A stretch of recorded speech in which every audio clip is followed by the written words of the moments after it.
So I did my PhD actually in a very different field than I teach in within the College of Public Health now. My PhD was in mechanical engineering, but as part of my graduate research, I was doing research on atherosclerosis, actually, in looking at mechanical loads in atherosclerotic plaque. Yeah, so we really love Athens. Before we lived in Atlanta and New Jersey for a while before we moved back here, and we knew that we wanted to move to Athens. We love the restaurants, and there are lots of just cultural events and things within the city that you can do. But at the same time, there's very little traffic. That's kind of a nice rhythm and pace of life here that's maybe different than the more urban places where we were living. So it's a great place. We have two kids. I have a daughter and a son who are 16 and 10, and so it's a nice place to have a family. So those are some of the reasons we really love it here. We go to Ted's Most Best and to Callie and Tito's a lot because they're very kid and dog friendly. We have a golden retriever who our children say is our third and favorite child. So not true.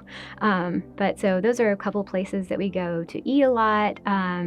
We go to the botanical gardens. We love to take our bikes out on the Greenway here in Athens.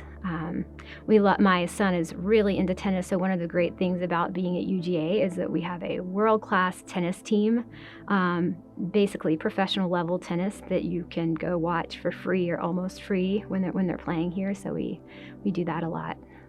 I had done my undergraduate in mechanical engineering, and I wanted to do something more biomedical related, and my thesis advisor had a really interesting project looking at atherosclerotic plaque. We would get transplanted hearts from Emory University. When someone would have the old heart taken out and a new one put in, we would get the old heart.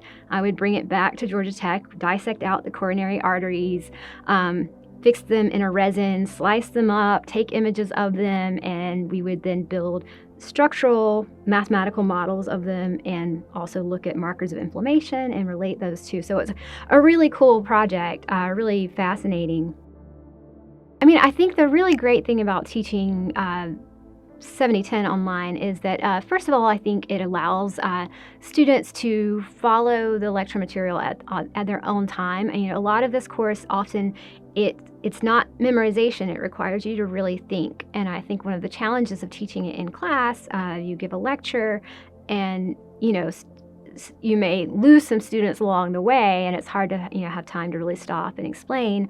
So I feel like when students are taking this course online, they can really watch the lectures and kind of take it in at their own time. And so for me as an instructor, I feel like maybe students are able to get a little bit more out of my lectures in that way, because I think that that's a real challenge of this material. And so I would encourage students in this course to really think actively about the material as you're learning it and going through the course.